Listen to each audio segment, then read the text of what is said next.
1, 2, 3. Silakan dulu. Shalom bagi kita semua. Semua bersuka cita, amin. Haleluya. Tanda bersuka cita, beri salam yang paling hangat di kiri kanan. Kalau nggak ada kiri kanan, muka belakang. Sampaikan sesuatu yang memberkati saudaramu yang duduk di sebelahmu. Katakan apapun itu, kata-kata yang memberkati, ya, katakan, ya. Saling memberkati satu dengan yang lain. Yes. Haleluya. Puji Tuhan. Baik.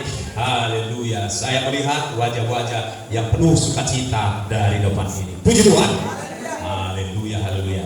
Kenapa kita bersuka cita? Bukan karena uang, bukan karena sepatu baru, bukan karena kebaya baru, bukan karena ikat pinggang baru, bukan karena jas baru. Haleluya. Tetapi karena sukacita yang baru yang dari Tuhan. Yang setuju katakan amin. Baik Bapak Ibu Saudara, malam hari ini kita akan merenungkan, sama-sama merenungkan firman Tuhan perihal kedatangan Tuhan Yesus, kelahiran Tuhan Yesus. Ya, kedatangannya kali yang pertama, pesan apa gerangan? Ya, semua fokus ya, pastikan fokus. Pastikan paket handphonenya dimatikan dulu, ya kan, supaya nggak tergoda lihat WhatsApp, Instagram, Facebook dan lain sebagainya. Semua fokus Bapak Ibu Saudara. Amin. Oke, baik. Adapun pesan utama dari kedatangan Yesus kali yang pertama adalah jangan takut. Itulah pesan utama. Kita akan melihat Bapak Ibu Saudara, kita lihat Alkitab kita di Lukas 1 ayat yang ke-30, ya. Lukas 1:30 apa dikatakan saudaraku?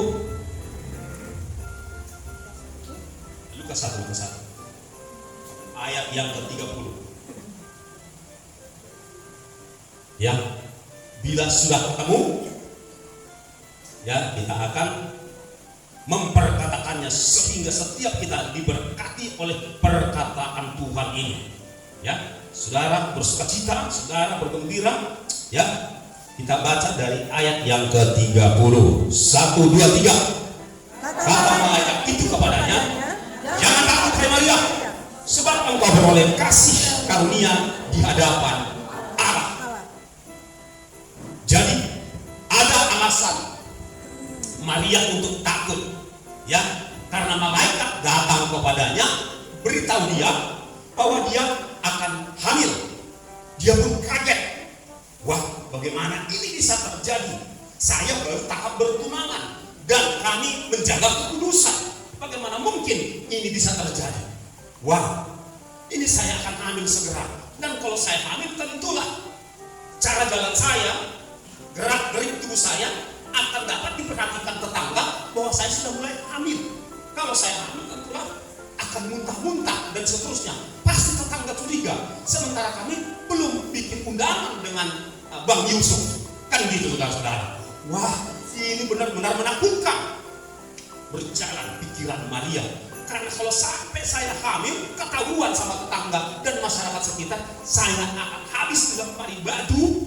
Kepala saya ini akan bertubi-tubi batu melemparnya, bengkak, pecah, berdarah-darah kalau saya mati. Nah, ketakutan itu tentulah diketahui oleh Tuhan, sehingga Tuhan berbicara kepada Maria yang menerima pesan itu, bahwa kan dikatakan di ayat sebelumnya, saudara-saudara, saya bacakan mulai dari ayat 26 ya, saya skip saja. Dalam bulan ke-6 Allah menyuruh malaikat Gabriel ke sebuah rumah di Galilea bernama Nazaret, kepada seorang perawan loh ya, yang baru bertunangan dengan seorang pemuda yang bernama Yusuf dari keluarga Daud. Ya, nama perawan itu Maria. Ketika malaikat itu masuk ke rumah Maria, ini bukan mimpi ya, berkata, Shalom, katanya, Salam, hai engkau yang dikaruniai, Tuhan menyertai engkau. Maria terkejut mendengar perkataan itu, lalu bertanya di dalam hatinya, ya, apakah arti semua ini? Lalu di ayat yang ke-31, ya, ketika Maria merespon mendengar kata jangan takut itu, dilanjutkan oleh malaikat itu di ayat 31. Sesungguhnya engkau akan mengandung dan akan melahirkan seorang anak laki-laki, dan hendaklah engkau menamai dia Yesus. Wah, dia akan menjadi besar dan akan disebut anak Allah yang maha tinggi, dan Tuhan Allah yang sang Bapa akan mengaruniakan kepadanya tahta Daud bapa leluhur kita, dan dia akan menjadi raja atas kaum keturunan Yakub sampai selama-lamanya, dan kerajaannya tidak akan berkesudahan. Kata Maria kepada malaikat itu, bagaimana hal itu mungkin terjadi karena aku belum resmi bersuami? Jawab malaikat itu kepadanya, Roh Kudus akan turun atasmu, dan kuasa Allah yang Maha Tinggi akan menaungi engkau. Sebab itu anak yang akan kau lahirkan itu akan disebut Kudus, anak Allah. Saudara, siapa yang gak takut? Andai kata, ya, andai kata ada di antara keluarga kita anak gadisnya hamil tidak jelas tahu perihal kehamilan, dan dia tiba-tiba sudah nampak tanda-tanda di bagian tubuhnya itu bahwa dia hamil, tapi belum, masih pacaran. Nah, ini menjadi aib bukan hanya di masyarakat Timur Tengah, tapi di masyarakat kita juga. Belum martupul, sudah menonjol, belum dipasuh-pasuh, sudah jalannya sudah mulai berat. Bukankah tetangga dan sanak saudara berkata, ya bagaimananya anak itu sama inang itu menasehati gurunya, kok bisa seperti, kok bebas sekali mereka dikasih berpacaran dengan cowok itu pun berarti kurang bertanggung jawab itu. Masakan belum ada rencana artupol, belum ada rencana masuk sudah begitu.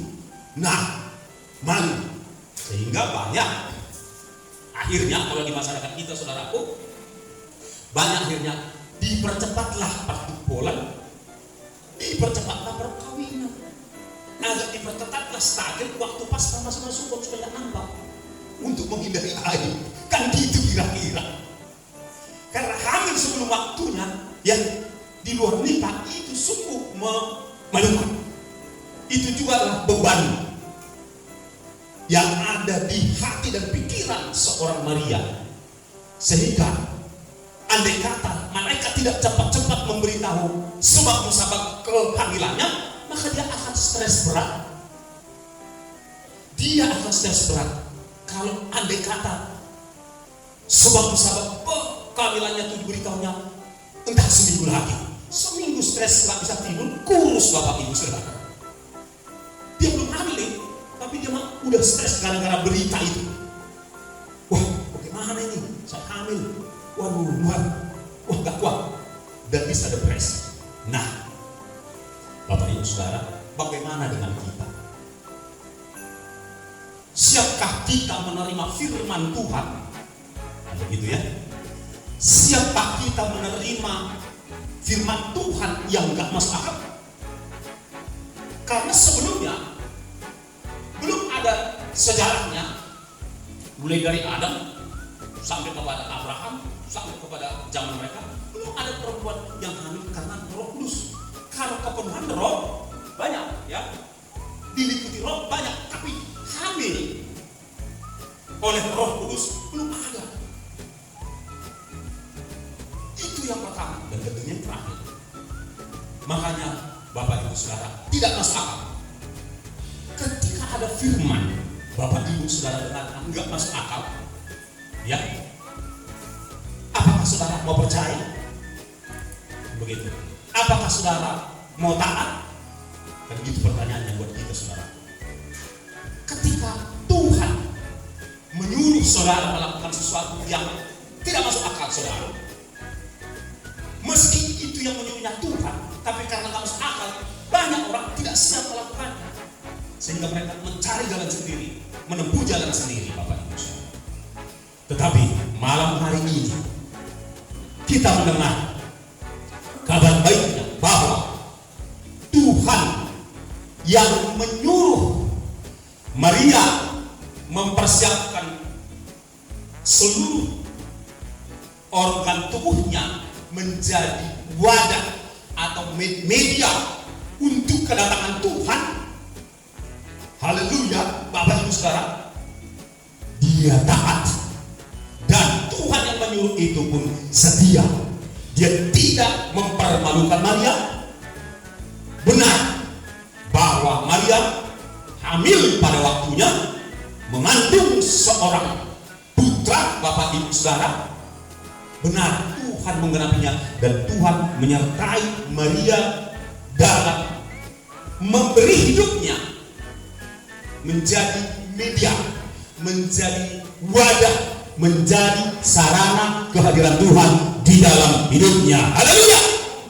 Nah sekarang giliran kita ditanya, serius Bapak Ibu Saudara, giliran saudara dan saya yang ditanya, siapkah saudara mengizinkan tubuhmu, tentu bukan lagi itu hamil,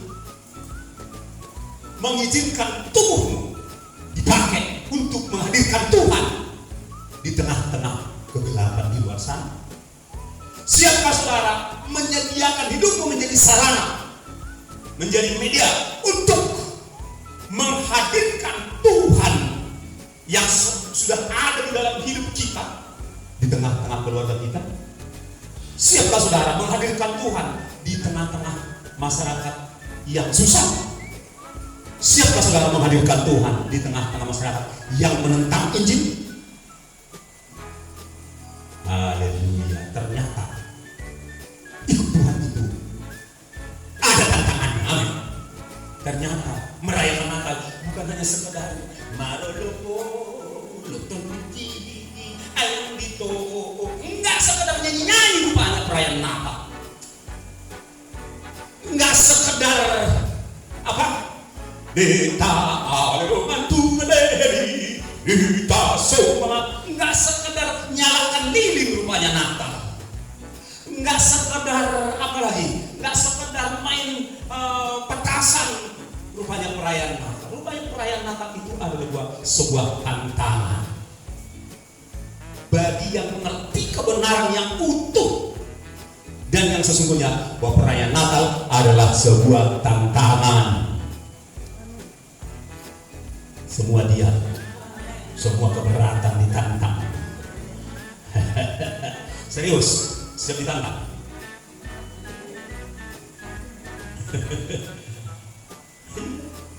Perayaan Natal atau kota Natal bukan sekedar damai sejahtera, sukacita, kita diberkati.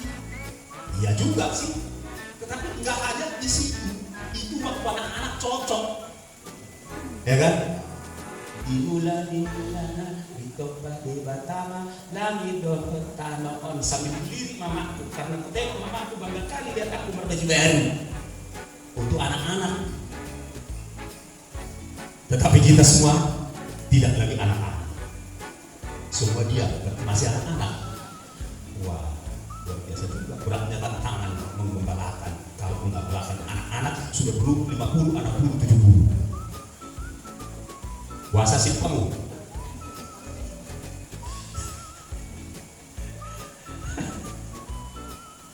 Ayo untuk pendingan kalau mau perayaan Natal, karena dulu begini. Kan bekerja kan menyanyi sih, kan berbeda. Enggak saudaraku. Enggak hanya itu, memang andekan kita di kampung ini, sore tadi berjaga-jaga kita makan apa santang tetangga kita di sini kan, dan ada kita pulang begitu. Nah, terus cepat-cepat mandi datang, ya, itu juga iya, tetapi enggak berhenti di situ saudara-saudara.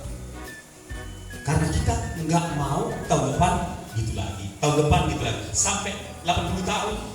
Lebih 80 tahun usia kita selesai gitu-gitu aja, ya kan? GGA, ya, GSJA nggak boleh jadi GGA, gitu-gitu aja. Kok diam semua? Puasa sih kamu, puasa sih kamu kadongan, mau gitu-gitu aja. Terus udah monding kuburukan, gitu-gitu aja. Kita ini terus berjalan dalam pertumbuhan dewasa. Amin. Ketika dia di sini meninggal, tapi dia dewasa di situ meninggal, nanti di pengangkatan ikut. Ketika kita berjalan, nggak sempat meninggal, pengangkatan udah terjadi, kita ikut pengangkatan. Tujuan kerja itu pengangkatan.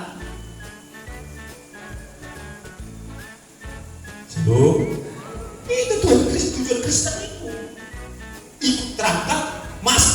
kerajaan 1000 tahun serta masuk kemudian di dalam kekekalan. Itu tujuan.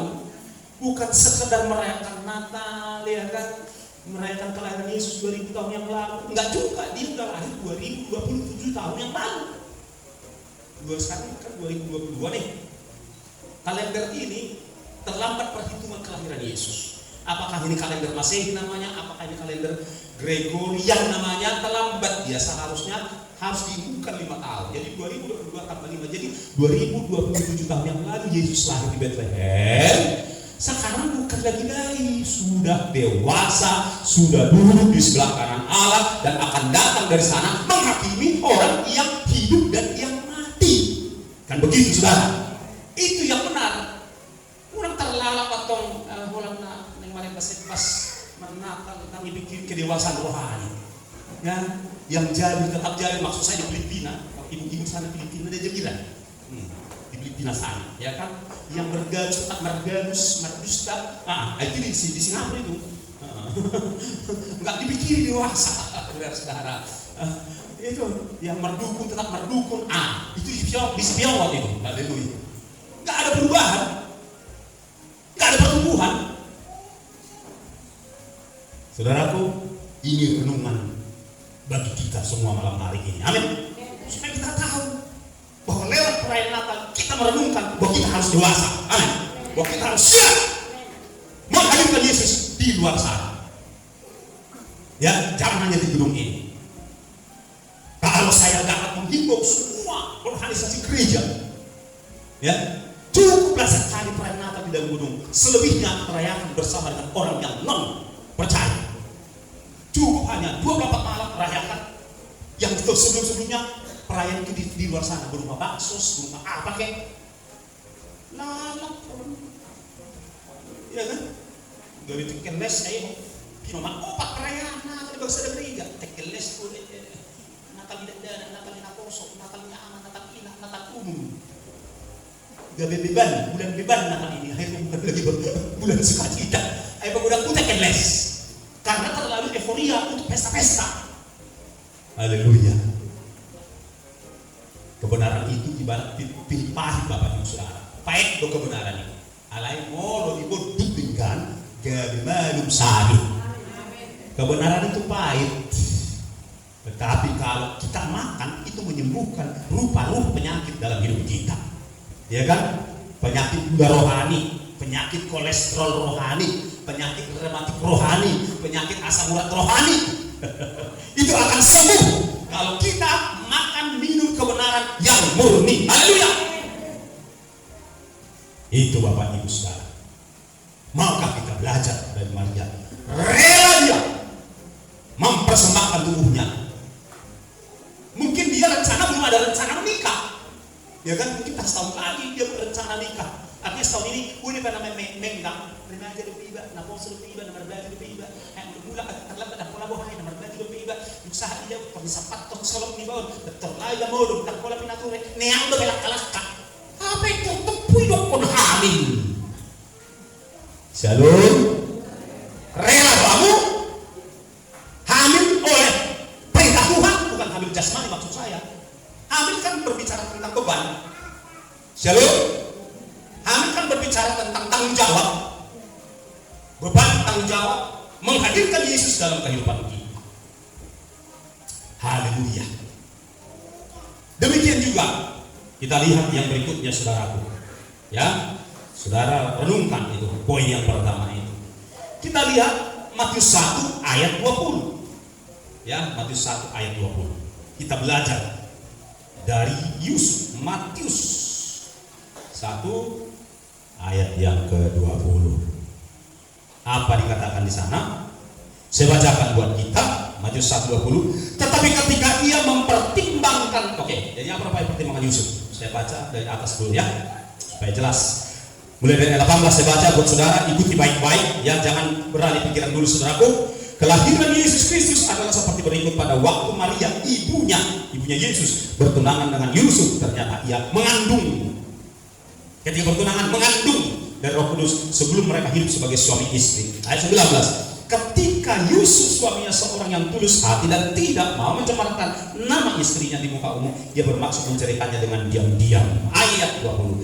Tetapi ketika ia mempertimbangkan maksud itu, malaikat Tuhan nampak kepadanya dalam mimpi dan berkata, Yusuf anak Daud, janganlah engkau takut mengambil Maria sebagai istrimu, sebab anak yang di dalam kandungannya adalah dari Roh Kudus.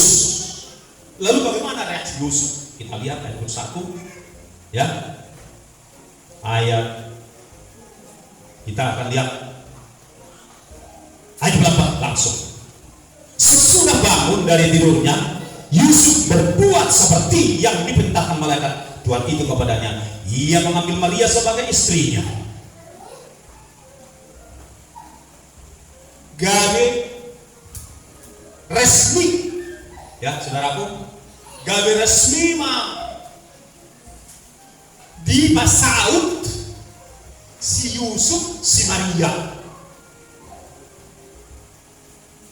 Asa unang gabi Maila si Maria.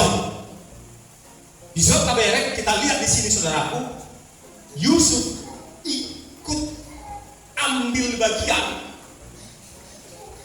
tanggung jawab dan beban demi kehadiran Tuhan di dalam keluarga mereka. Tentu saja karena persiapannya belum ada, lalu persiapan peresmiannya tuh agak terburu-buru, jadi beban juga. Kalau dia harus nyewa gedung, andai kata dia harus menggunakan wedding organizer, tapi paling tidak dia mengundang perhobas, memberitahu hasuhuton, anggina, mengundang amang tua. Na perlu ito naik masa utok kuna masih Mariaw ay ngaro soso itu hatay ikut pasal utok puro mendahului waktu yang kami rencanakan. Ada sesuatu yang renungkan bagus, ada sesuatu yang mereka bahasa Inggris mereka dia akan bilang begitu, belum waktunya dimakan tok bisu suku minat kau doharwa sulit dikenuai dan seterusnya. Banyak hal Bapak Ibu Saudara di mana kita ditantang untuk siap tidak siap, baik tidak baik, harus siap. Ya, saya ulangi, baik tidak baik harus siap menghadirkan Tuhan dalam keluarga kita. Amin. Haleluya. Haleluya.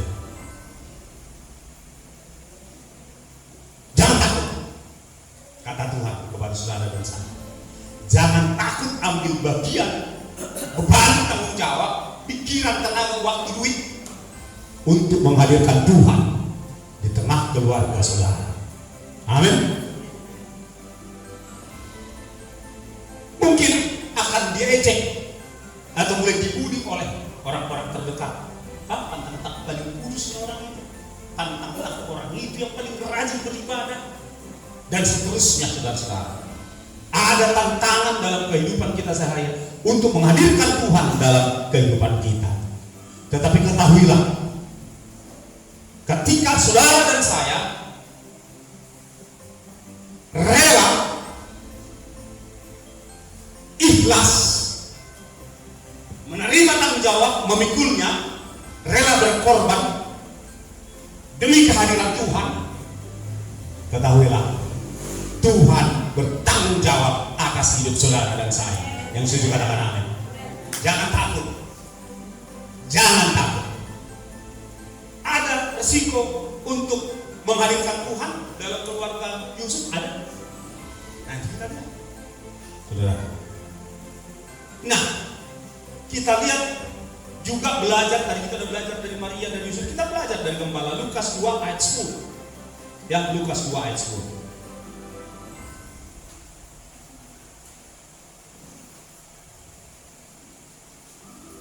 Apa dikatakan di sana saudaraku?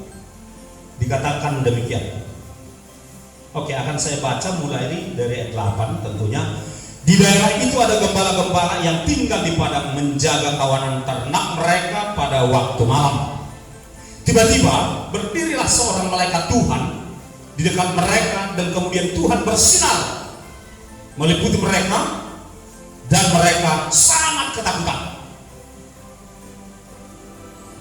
Kalau tiba-tiba Tuhan hadir dalam kehidupan kita, ya, itu memang bisa menakutkan. Tiba-tiba hadir Tuhan di rumah kita, ya, tiba-tiba Tuhan bersinar, kita ketakutan. Demikian yang dialami oleh para gembala. Tetapi apa? Bagaimana kemudian reaksi mereka? Respon mereka 10. Lalu kata malaikat itu kepada mereka, jangan takut, kata malaikat, sebab sesungguhnya aku memberitakan kepadamu kesukaan besar untuk seluruh bangsa. Ayat 11, hari ini telah lahir bagimu juru selamat, yaitu Kristus, Sang Mesias, Tuhan di kota Daud. Ayat 12, dan inilah tandanya bagimu, kamu akan menyumpai seorang bayi dibungkus dengan lampin dan terbaring di dalam palungan. Ayat 13, dan tiba-tiba tampaklah bersama-sama dengan malaikat yang satu itu tadi sejumlah besar lagi bala tentara surga yang memuji Allah, katanya, kemuliaan bagi Allah di tempat yang maha tinggi, dan damai sejahtera di bumi di antara manusia yang berkenan kepadanya. Ayat 15, setelah malaikat-malaikat itu meninggalkan mereka dan kembali ke surga. Nah, perhatikan di sini, gembala-gembala itu berkata seorang kepada yang lain, marilah kita pergi ke Bethlehem untuk melihat apa yang terjadi di sana, seperti yang diberitahukan Tuhan kepada kita. Di sini ada apa rumahnya kira-kira yang dihadapi oleh para gembala ini, saudara? Itu kan malam, ya. Saudara jangan baca-baca yang lain dulu, fokus pada firman Tuhan, ya, supaya saudara diberkati. Itu kan malam, dan tentu taruhlah Bethlehem itu jaraknya dengan padang penggembalaan itu nggak terlalu jauh, mungkin hanya 3 km atau 4 km katakan. Tapi itu kalau tengah malam itu ada tantangan, tidak ada lampu, kan begitu saudara-saudara.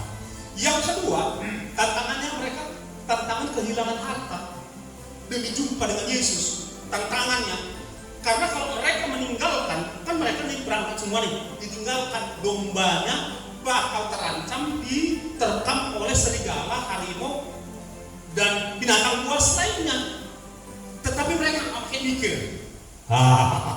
Kita belajar, saudara, dari gembala orang-orang yang sederhana ini.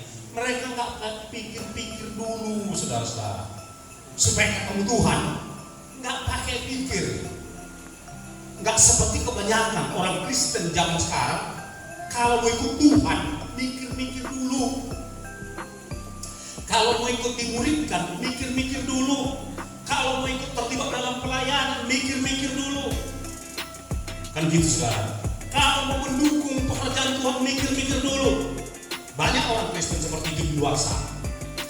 Tetapi pulang dari kebaktian, cari tempat kuliner yang paling enak. Tetapi tadi waktu di gereja, dia dan malaikat Tuhan yang tahu berapa nominal uang yang dimasukkannya, dipersembahkannya kepada Tuhan. Itu terjadi di luar sana. Haleluya. Ada haleluya. Itu orang Kristen zaman sekarang. Tetapi gembala orang yang sederhana ini nggak pakai mikir. Udah yang mau ditembus adalah kegelapan. Udah ternaknya bakal terancam, diterkam binatang buas. Mereka nggak ingat itu, nggak dimikirin. Yang ada sama mereka, tadi langsung oh Tuhan, begalnya udah ikut mereka berubah. Nggak sampai malaikat Tuhan, sudah berbeda. Ikut lawan, gitu orang itu, saudara-saudara. Semangat kalian mau jumpa Tuhan itu. Haleluya.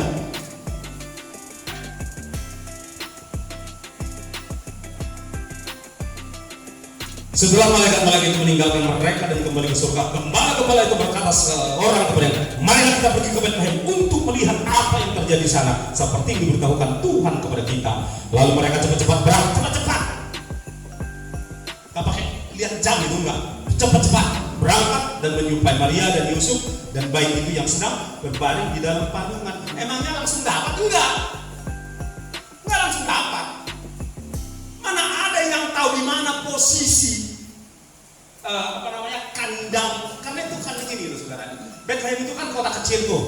Nah itu waktu itu tempat menginap dari orang-orang yang sedang melakukan sensus pulang kampung. Dan di belakangnya itu ada bangunan sederhana tempat Yesus lahir itu. Pada nggak tahu itu. Termasuk orang-orang yang menginap di kota itu mana tahu dia ada Kristus di situ lahir. Yang tahu dia adalah orang yang ikut dalam sensus. Macam mana nasibnya nggak tahu orang karunia. Orang udah berkorenges, Yohanes dan Mahorenges.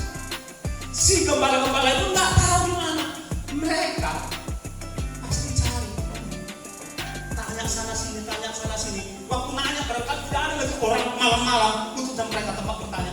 Jadi ada challenge, ada harga yang dibayar oleh para gembala ini dalam kebolosannya.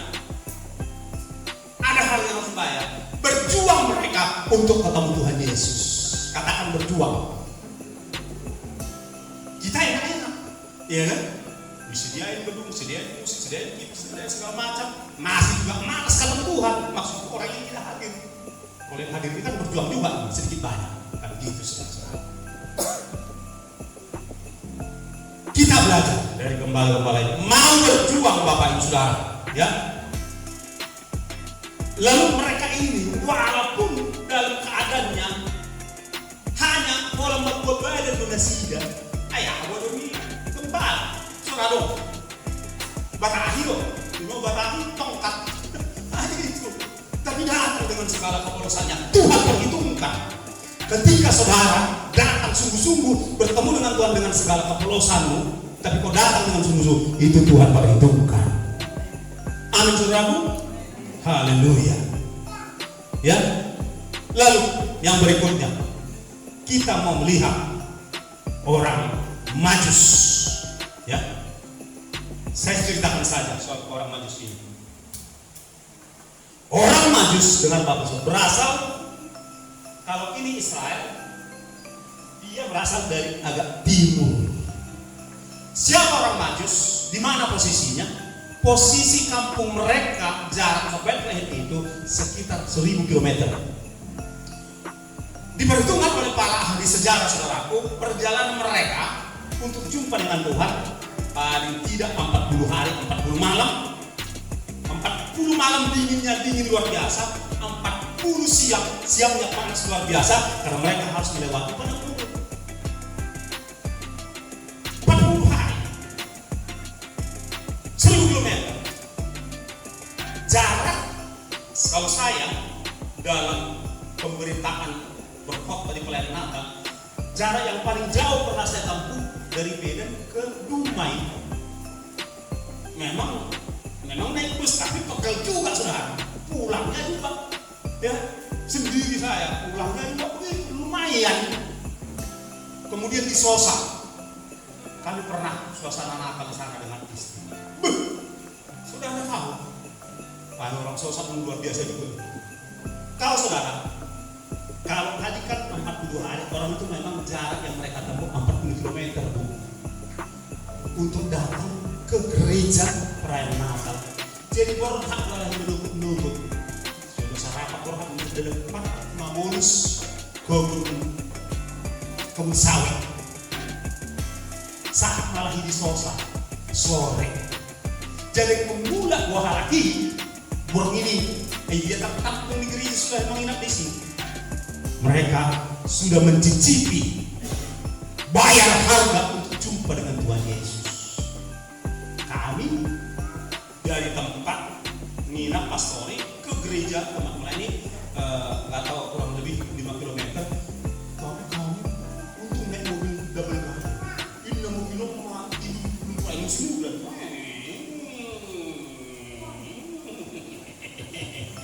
Nah, orang asal jumpa ibadah Tuhan Yesus. Shalom. Kamu nggak tahu? Anak mobil, asli, dan kata mobil kamu. Tersahat di sana, pada Tuhan Yesus. Haleluya. Kalau maju suami, karena mora dong. Akan habiskan. Ada raja. Sama tak orang mau bersiap Abraham. Siap Iran. Anak Majus. Jadi orang Iran yang tinggal di Irak. Itulah orang Majus. Kebetulan saya punya kenalan orang Iran di Medan ini beberapa orang. Jadi ketika bicara, itu orang kami itu, nenek moyang kami itu, raja, akabar hepeng, akana murah, akana malu, ahli perbintangan doa lahor. Alai kok dipajumpa oleh Tuhan. Ibu tuh alah hidup raja na bertubuh pe. Terasa menggelok nyon. Hah? Apa kan maju sudah umur itu sudah lebih pasukan nyon. Neng matporan. Tapi mereka meskipun bukan orang pilihan Tuhan dalam arti bukan umat Tuhan, karena mereka mungkin mendengar dari apa yang diberitakan oleh Raja Darius. Di zaman Raja Darius pernah berkata, semua orang yang ada di dalam kerajaanku harus menyembah Allahnya Sadrak, Mesak, Abednego dan Daniel. Mungkin siapa dapat nyala berita ini. Baik nama situ rohnya orang ikut saling ajumpang. So dia itu rumah ini nubuatan. Buat mereka bukan nubuat, tetapi masih berupa ramalan. Tapi buat orang percaya istilahnya nubuat. Tapi mereka sungguh-sungguh Bapak Ibu Saudara, resiko dirampok iya karena emas yang mereka bawa.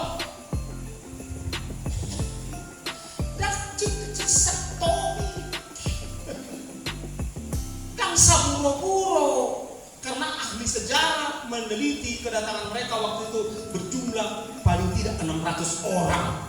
Di situ termasuk para pengawal. Jadi tentulah menghadirkan pengawal sebanyak itu karena emas yang dibawa itu paling tidak berkilo-kilo, kalau enggak berkuintal-kuintal. Wayak ko kauma.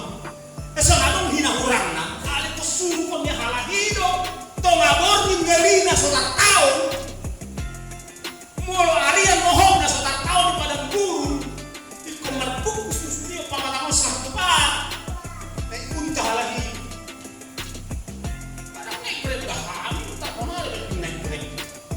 Makasih kali usul, kalau nama cek tu mana terjaga. Malah hidup untah loh. Perampok ada di semua perampok, tapi mereka berjuang untuk jumpa dengan Tuhan. Mereka jadi kok kamu pandu bintangnya halanya kan? Jadi kalau kan lurus bintangnya lagi lurus. Jadi kalau pas lurus lembah binanga segala macam, kok siang itu lulusnya lagi. Kok pas itu turunnya hal itu bintang ini hijau. Dan perjalanannya itu diperkirakan paling enggak 40 hari, bisa lebih. Karena kan Jepang B di kandang domba nasi dan nggak bisa ada jalan. Bahwa dan dipersembahkanlah yang termahal harta mereka untuk Tuhan. Mas, kemudian apa? Menyan. Bapak Ibu Saudara mungkin tidak pernah dengar sejarah bahwa menyan itu hanya tumbuh di zaman itu yang enggak tahu sekarang. Di zaman itu sebelum Kristus, menyan hanya tumbuh di satu titik di muka bumi ini di Tapanuli, beri dengan Kabul Barus. Makanya sebelum Masehi, kemenyan dan Kabul Barus sudah diekspor, sudah diperdagangkan melalui pelabuhan Barus atau melalui pelabuhan Simolga. Ya saudara tahu. Ya saudara. Jadi menyan itu dibawa oleh para saudagar melalui kapal-kapal yang sederhana dari ini Simolga atau Barus ke India, dan India ke Timur Tengah berapa bulan perjalanan. Itu benar harga. Dan buat mereka itu memang dipergunakan dalam ibadah, makanya mahal. Tentu berikut dengan itu ada rempah-rempah termasuk Kabul Barus. Jadi argado unang kali iklan. Ya masalah. Hal itu paham harganya tidak, biaya transportnya, ongkirnya mahal. Saudara tahu, ongkirnya mahal. Dipersembahkan, tentu ada makna rohani, juga haruman mulu, parfum persembahkan orang Majus inilah itu, bukan sanggolong. Banyak mas. Begitu mereka pulang, orang Majus ini, langsung malam itu malaikat suruh Yusuf dan Maria, ayo kalian mengungsi ke Mesir.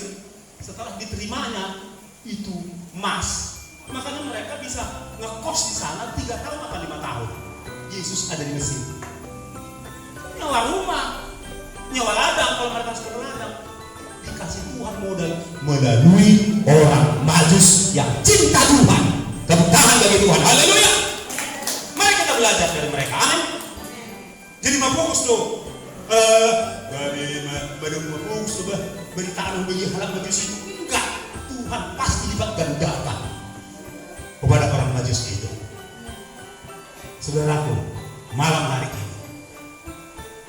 jangan takut ya untuk berkorban seperti Maria supaya Tuhan hadir. Jangan takut untuk merelakan kesenangan seorang Yusuf untuk bertanggung jawab mengaramoti si Maria bosok-bosok itu. Itu yang kedua, karena kita bayangkan juga bahwa si Yusuf ini kan kalau belum ada ikatan kan niang belak kanan. Tapi ketika dia sudah tahu di dalam rahim Maria ini adalah Tuhan, wah dia harus bertanggung jawab. Ya, dia supaya nggak jatuh si Maria ini dari keledai ini, dia harus jalan kaki, capek istirahat dan seterusnya.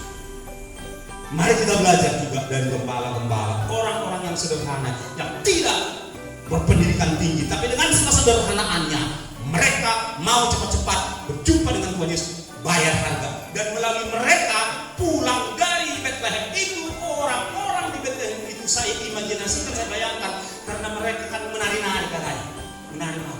Mungkin lagu Batak juga yang mereka nyanyikan, Madoloko, Dokter Diki, Ngainong Dito, Ucit Abu Sude. Saya tahu lah, pernah kan orang-orang sederhana, nggak peduli dia, nggak bikin panjang dia. Ayolah selamat, tumpang Yesus tuh haki. Si anak muda naik tikon, ribut montong aborongin. Seorang nih, tikion tumpang Yesus. Banyak orang mendengar Yesus dari orang-orang sederhana seperti gembala. Jadi tidak harus perlu sekolah STH walaupun itu penting juga. Nggak harus jadi MTH walaupun itu perlu. Nggak perlu harus dokter laku ke gembala itu dari aku memberitakan Injil. Enggak. Sekarang saudara siap. Baik nggak baik waktunya siap jadi memberitakan Injil. Dan yang terakhir kita belajar dari orang-orang terhormat juga. Ternyata orang-orang terhormat pun rela bayar harga, mempersembahkan yang paling mahal, dan dikatakan mereka sujud menyembah. Jadi hidup sa sitong napasamalat tado, ibadah kau sujud di lantai menyembah. Perlu deh melatih badan kegingon. Haleluya. Haleluya. Kiranya renungan yang sederhana ini boleh mengenali hati saudara, tetap melengket di pikiran saudara, dan berkesan di dalam perasaan saudara. Jangan takut ikut Tuhan, jangan takut menghadirkan Tuhan, khususnya di tahun 2023 akan datang, karena masih itu tugas kita. Sebelum kita diangkat, kita masih harus menghadirkan Tuhan, memberitakan Tuhan. Haleluya. Tuhan Yesus memberkati. Kita berdoa. Haleluya, haleluya. Oke, pemain musik boleh maju ke depan, dan semua jemaat boleh pejamkan mata. Haleluya, haleluya. Jangan takut. Haleluya, haleluya.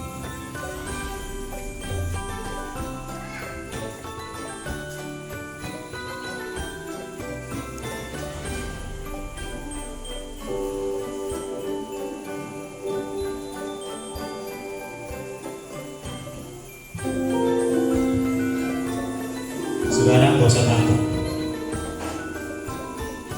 Apa yang mau dengarkan malam hari ini itu menjadi rema dan kekuatan dalam hati, dalam hidup. Karena apa yang kita dengarkan malam hari adalah semuanya perkataan Tuhan. Dan semua perkataan Tuhan itu tidak ada yang tidak dibela oleh Tuhan. Apabila saudara diberikan Tuhan tanggung jawab untuk menghadirkan Tuhan, terima. Jangan khawatir,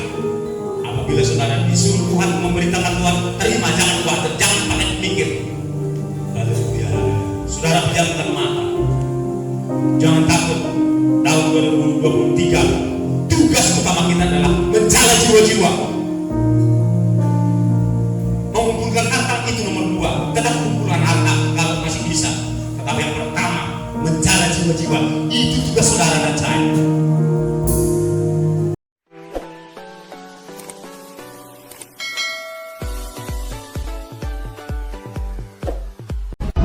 One, two,